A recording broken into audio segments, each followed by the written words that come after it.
Ladies and gentlemen, you please welcome the Honorable Kamala.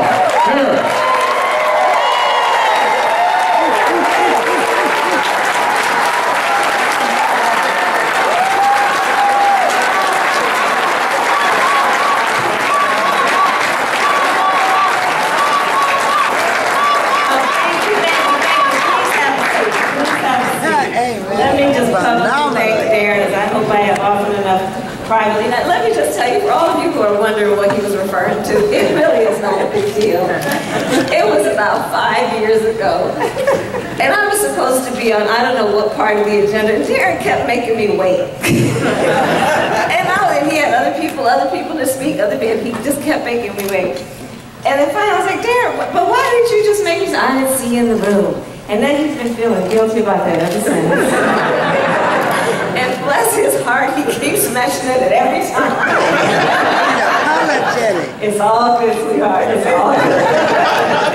And thank you for your leadership, and thank you for the leadership of this caucus, because we know you are carrying a heavy weight on your shoulders, as are all of us as leaders in this room. I look at this row of folks right here, from Maxine Waters,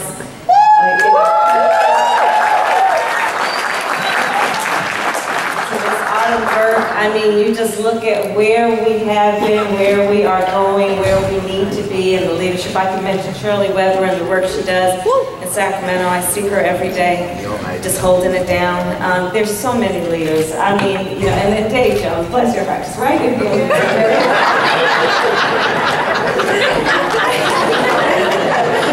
And our next congressman. We've got a good crew of leadership, and I want to thank everybody for all that you do. You know, I've been thinking about a lot of things recently in this race for the United States Senate, but really mostly now in my 5th year as your Attorney General. My sister is Maya is here. And she's flying back to the East Coast this evening, but we were talking about it in terms of just what the challenges are for leadership these days. And you know, she and I grew up, as many of you have heard the story many times, you know, our parents met when they were active in the civil rights movement. So we grew up surrounded by a bunch of adults, as we like to say, that were constantly marching and shouting about this thing called justice. And that's why I wanted to be a lawyer. Thurgood Marshall and Charles Hamilton Houston and Constance Baker Motley. And so that's why I also decided to become a prosecutor. And I've laughed many times and mentioned in my speech earlier today, you know, my family was like, oh, that's an interesting idea that you want to become a prosecutor. Why do you want to do that, they'd say. You know, because Maya, of course, went on to head the ACLU. And I said then what I maintain today as the top cop of the biggest state in this country. Law enforcement has such a profound and direct impact on the most vulnerable among us, and has a responsibility, a job, to be a voice for the voiceless, and in the process of giving safety, also the responsibility to give dignity. And that's the work that we have been doing over many years since you supported me when I was District Attorney in San Francisco to my re-election as Attorney General of California. And then I look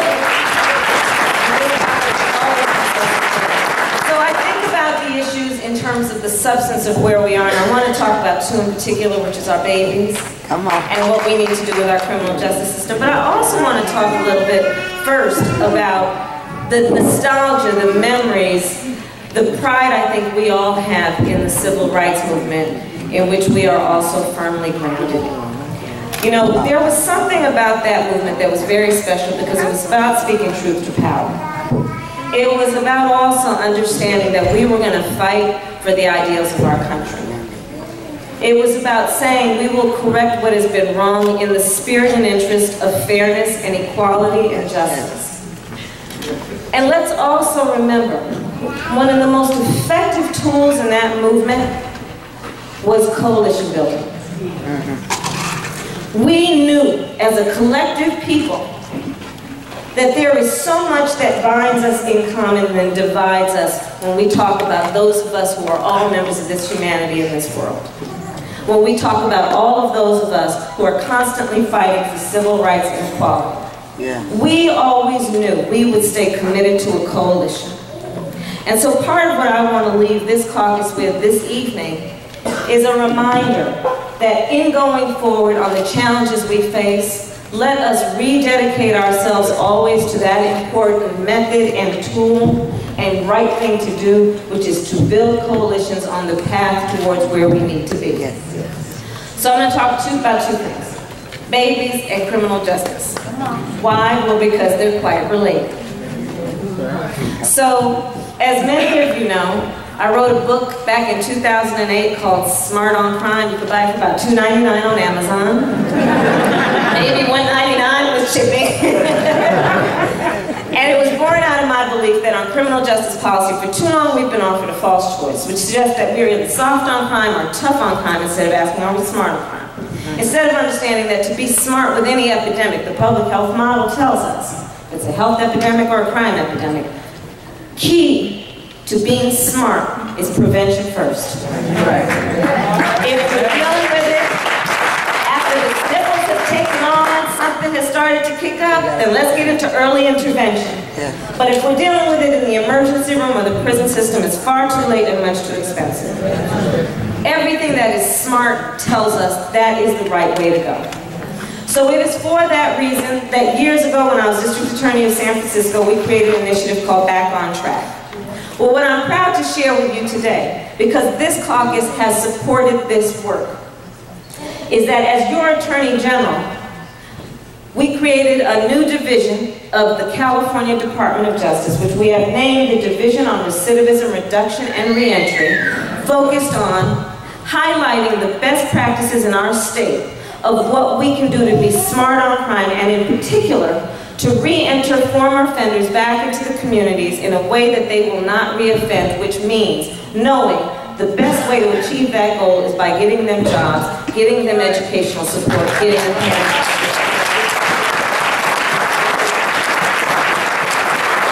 And this is the work that rightly should happen in a Department of Justice. I don't know of many other state Department of Justices that are doing this, but we are here in California.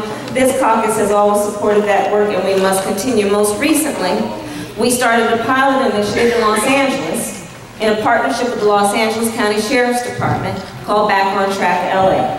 It's a public-private partnership. We've right now got 90 young men in the Pitches Detention Center who are in this program, who are doing exceptional work, working on a path toward getting out in a way they can be productive and do what they desire to do, including parent their children. It's important, good work, and I need your support as we go forward as a model for what this country can be doing. Now let's get back to babies. So, as many of you know, there's another area of focus that I've had for a long time, elementary school truancy. Why? Well, I did a study once, years ago, of who the homicide victims were. Who the homicide victims were who were under the age of 25. Why? Well, because we had a lot of them. And instead of just accepting the numbers, I asked one of my staff, I said, just do me an analysis. Tell me, who are they? Well, the information came back and it included the fact that 94% were high school dropouts. Not surprising. Went over to the school district. Well, of the chronically and habitually truant students, 40% were elementary school students. Some missing 50, 60, up to 80 days of a 180-day school year. So I took on the issue of elementary school truancy. Published the first report ever in the state of California right after I became AG. We've now published the second one, and it bore out our numbers. In many districts in California, 40% of the elementary school students are truant, and they are primarily poor children, Latino children, African American children. Well, let me tell you something else about an elementary school truant. That child is 3 to 4 times likely to be a high school dropout. 82% of the prisoners in the United States are high school dropouts. An African American man, if he is a high school dropout between the age of 30 and 34, he is 2/3 likely to have been in jail, be in jail, or dead. Talk about it. Talk about it. There is a direct connection between everything we need to do in our public education system, instead of putting all that priority in our public safety system on a reaction basis.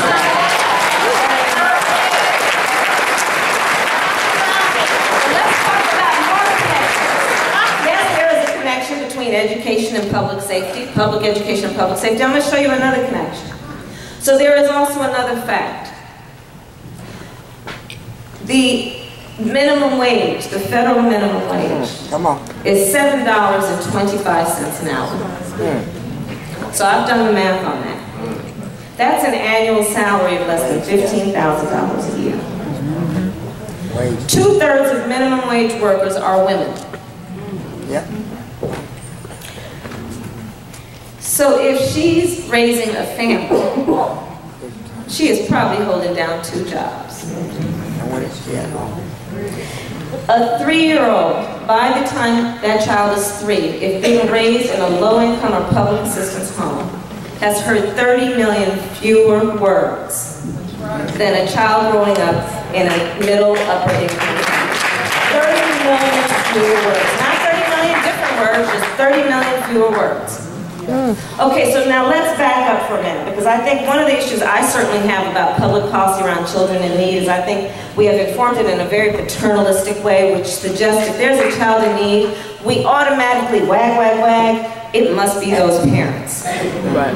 Instead of informing public policy around that child in need by a much more accurate premise, which is the vast majority of parents have a natural desire to parent their children well, but not necessarily the skills or the resources. So if we're going to be smart with public policy around that child, let us support the context in which that child is being raised and support that family.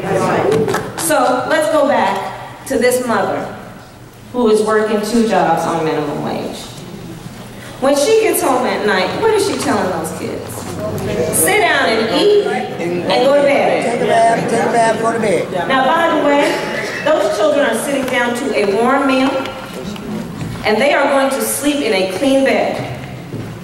But she's just too tired to do much else, although every day when she comes home, she is pulling out dollars that she's putting aside for those children's college education, believing one day those children can grow up to be Attorney General of California.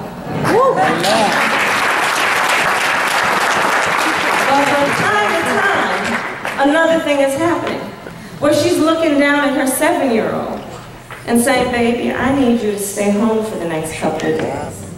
Because your 2-year-old brother is sick. And you know why that's happening? Because on federal minimum wage, she can't afford child care. There is no universal pre-K. There is no full-day kindergarten. And everything that woman wants to do is about raising her children to be future leadership of this country. But because we are paying her $7.25 an hour, we can almost guarantee those babies will never be able to fulfill her dream for them and what should be our collective dream for them. We have got to change that.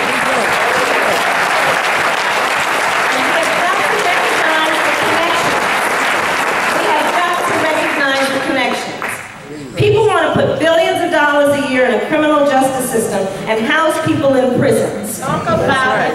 How about if we look at the math? It's simple math. By the way, you don't have to graduate from high school to figure it out. It's simple math.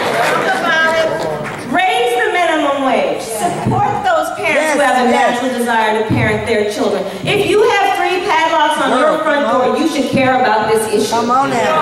Come on. So let us bring it down, make it real, and have this discussion. Because these issues are connected. And we know how we can see the way out, but we have to keep fighting. Man. We have to keep fighting. So I'm going to end my comments with what I say so many times. You know, this fight is not going to be permanent when we win it. We know that. We have made significant gains over the years, and then we see setbacks. Come on. We get 2 steps forward, and then people trying to knock us down. Yes, Lord. Teach. It's the nature of it that we have to be vigilant. We have to fight. We cannot rest on our laurels. We can't do too much of a happy dance. I love Pharrell's song, but you know what? I am happy some days, and some days I'm kind of mad. But we got to keep fighting. And that's what this caucus is about, and that's what this convention is about. Right? And so we know the issues that face us, we know the challenges we face, but we also have a roadmap for what the solution is. Come on. Yes. So let's not despair. Let's not despair. It's the nature that we don't have to keep fighting. So let's use this moment to rededicate ourselves, to energize ourselves and each other, that we are going to keep on moving on. Willie Pelot, I love you. You've been doing it for years. We're all in this together, and we're just going to keep fighting. And I know we will win. And so I want to just leave this group with a saying that, you know, Maya and I, we joke all the time. You know, my mother used to say, Kamala, you may be the first to do many things, but make sure you're not the last. And so a lot of what we are doing, those of us in this room standing on great shoulders, is we are saying that we're going to focus on our children, we're going to focus on our future, because our greatness and our strength will only be measured by what we leave behind. So let's keep on working.